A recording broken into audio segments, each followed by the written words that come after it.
तो फ्रेंड्स, ये है हमारा व्यंजन संधि का तीसरा नियम। तीसरा नियम यानी जस्त संधि। ठीक है, तीसरा नियम हमारा है जस्त संधि। तो देखिए, जस्त संधि का नियम क्या होता है कि झल का जस हो जाता है।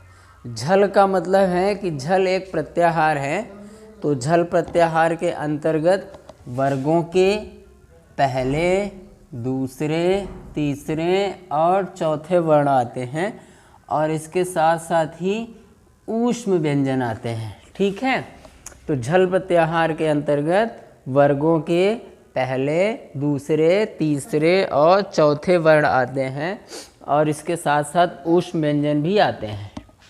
तो चलिए हम देखते हैं कि झल प्रत्याहार के अंतर्गत कौन कौन से वर्ण आते हैं। जैसे आपका क, ख, ग, घ, फिर आता है च, छ, ज, झ और आता है ट, ठ, ड, ढ और आपका आता है त, थ, द, ध, फिर आता है प, फ, ब, भ और इसके साथ साथ क्या आते हैं, ऊष्म व्यंजन भी आते हैं। ठीक है, ऊष्म व्यंजन में आपका आता है, जैसे आपका आता है ह आता है, ह आता है।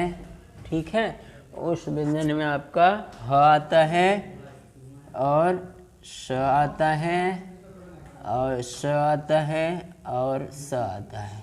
यानी ऊष्म व्यंजन में आपके आते हैं ह, श, स, स, ये चार वर्ण आपके आते हैं। ठीक है, ऊष्म व्यंजन आपने पढ़ा है कि जिसको बोलने में ऊष्मा लगे। तो झल प्रत्याहार के अंतर्गत इतने वर्ण आते हैं। तो झल का क्या हो जाता है, जस हो जाता है। ये जो झल है इसका क्या हो जाएगा, जस हो जाएगा। ठीक, तो अब देखिए जस प्रत्याहार के अंतर्गत कौन कौन से वर्ण आते हैं। जस प्रत्याहार के अंतर्गत वर्गों के तीसरे वर्ण आते हैं। ठीक है, वर्गों के कौन कौन से वर्ण आते हैं, तीसरे वर्ण। ये हैं तीसरे वर्ण, ये आता है जस प्रत्याहार के अंतर्गत। ठीक, तो झल में वर्गों के पहले, दूसरे, तीसरे, चौथे और साथ साथ ऊष्म व्यंजन आते हैं और जस में आता है वर्गों के तीसरे व्यंजन। ठीक है, तीसरे व्यंजन यानी ज, ब, ग, ड, द, स, ये तीसरे व्यंजन आते हैं। तो आइए हम देखते हैं। आप बस इतना याद रखो कि झल का जस हो जाता है। ठीक है, तो देखिए पहला उदाहरण है अच, धन, अंत। अब इसका संधि करना है, अच, धन, अंत। तो देखो पहले वर्ण वाले में अच यानी च आया ना, तो च वर्ण का, तो ये झल है, ये च क्या है, झल है। अब इसका क्या होगा, जस हो जाएगा। जस का मतलब है कि जो पहला वर्ण है वो किस में बदल जाएगा, तीसरे वर्ण में बदल जाएगा। तो अच, धन, अंत, तो इसका होगा अ और च किस में बदलेगा, ज में, अजंत। ठीक है, ये आधा ज होगा और ये अ मिल जाएगा, तो आधा ज में अ मिलेगा तो पूरा ज यानी अजंत। अगला है शट, धन, आनन। ये ट है यानी तीसरा वर्ग, ट वर्ग। ये झल व्यंजन है। अब झल का क्या होना चाहिए, जस होगा। तो तीसरा वर्ण, पहला वर्ण कि वर्गों का पहला वर्ण या आए या दूसरा वर्ण आए या तीसरा वर्ण आए या चौथा वर्ण आए, तो इसमें क्या होता है, आपका तीसरा वर्ण ही होगा, कोई अन्य नहीं होगा। तो शट, धन, आनन, इसका होगा श और ट किस में बदलेगा, ट हमारा बदलेगा ड में यानी जस में। तो जस में आते हैं ज, ब, ग, ड, श, ज, ब, ग, ड, द, ये इसमें बदलेगा। तो शट, धन, आनन, तो ट का हो गया ड और आ यानी डा, षडानन, षडानन।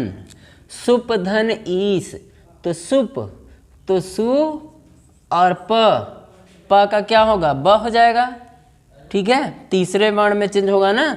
तो सुप धन ईस, तो सु और प का हो जाएगा ब, प का क्या होगा ब, और ई बड़ी है मतलब बड़ी की मात्रा आ गया हमारा सुबीस।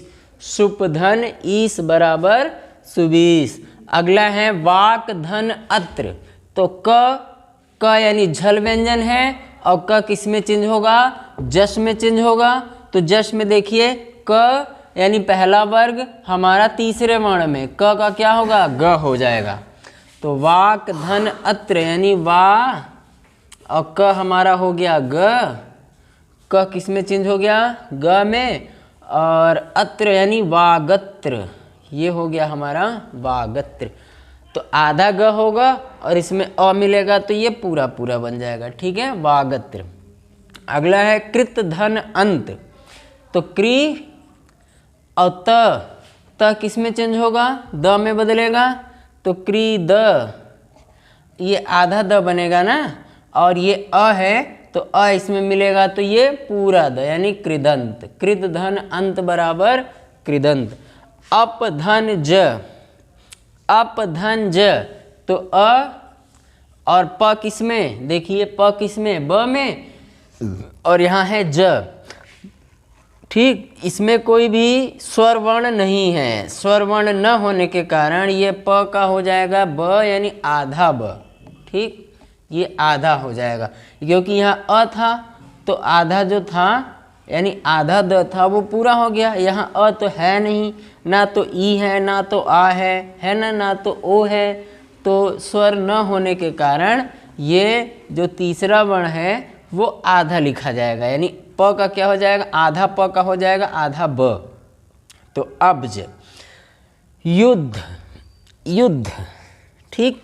अगला है हमारा युद्ध, तो यु और ध, आधा ध है, तो ध कौन से वर्ण का है त वर्ग का है ना, त वर्ग का है ध, तो ये चौथा वर्ण है। चौथा वर्ण यानी तीसरे में चेंज होगा, जश में चेंज होगा, तो ये आधा ध हमारा बन जाएगा आधा द, क्या बन जाएगा आधा द, और अंत में लिखा है ध, तो युद्ध।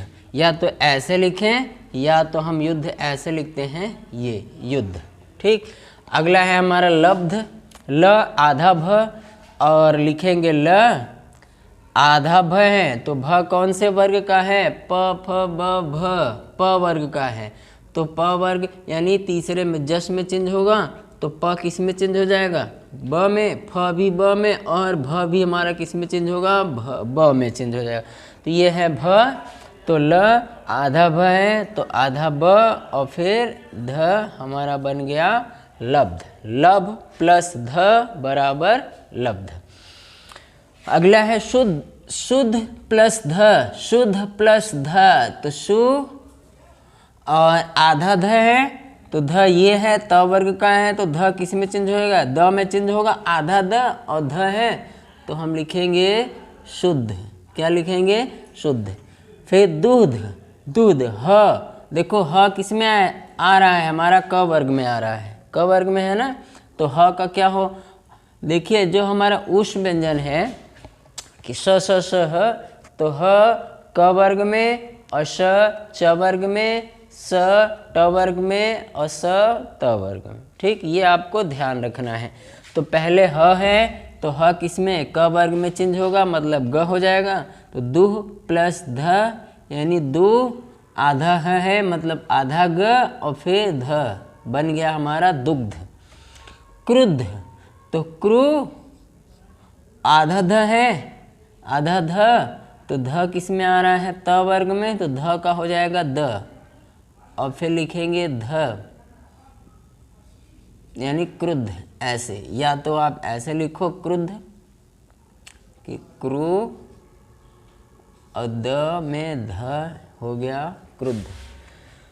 तिप धन अंत, तो ती और प आधा प है तो प का क्या हो जाएगा प का हो जाएगा ब, और यहाँ अ है तो आधा ब में अ जुड़ेगा तो पूरा ब, और तिबंत बन गया तिबंत। दिक धन गज, दिक धन गज यानी दी आधा क किस में चेंज होगा, क हमारा चेंज होगा ग में, तो दिग, दिग आधा ग, और फिर यहाँ है गज, तो ये लिखिए गज, बन गया हमारा दिग्गज। जगत धन ईश, इसमें है बड़ी ई, तो ज ग और त हमारा चेंज होगा द में, तो त बदल गया द में, और यहाँ ईश है, बड़ी ई है, मतलब जगदी, द में बड़ी ई, और श बन गया जगदीश। दिक धन अंबर, दिक धन अंबर यानी दी और क किसमें, ग में है ना, आधा ग और यहाँ अ भी लगा हुआ है, तो ये पूरा हो गया, तो दी ग फिर आधा म बर, आधा म बर बन गया हमारा दिगंबर। दिक धन अंबर क्या होता है, दिगंबर होता है। ये भी है दिक धन अंबर यानी दिगंबर, ये भी हमारा हो जाएगा दिगंबर। ठीक, एक लास्ट हमारा बचा है वाक धन ईश, तो वा और क किस में, ग में, और ई बड़ी है, मतलब ग में बड़ी ई, वागीश। ठीक, तो ये था हमारा जस्ट संधि यानी व्यंजन संधि का तीसरा नियम। तीसरा नियम क्या है कि झलाम जशवंते यानी झल का जस हो जाता है। झल में आते हैं वर्गों के पहले, दूसरे, तीसरे और चौथे वर्ण, इसके साथ साथ ही आता है हमारा ऊष्म वर्ण झल प्रत्याहार के अंतर्गत, और जश प्रत्याहार के अंतर्गत आते हैं हमारे वर्गों के तीसरे वर्ण। ठीक, तो झल किस में चेंज हो जाता है, जश में चेंज हो जाता है। ठीक, ये आप लोगों को याद रखना है।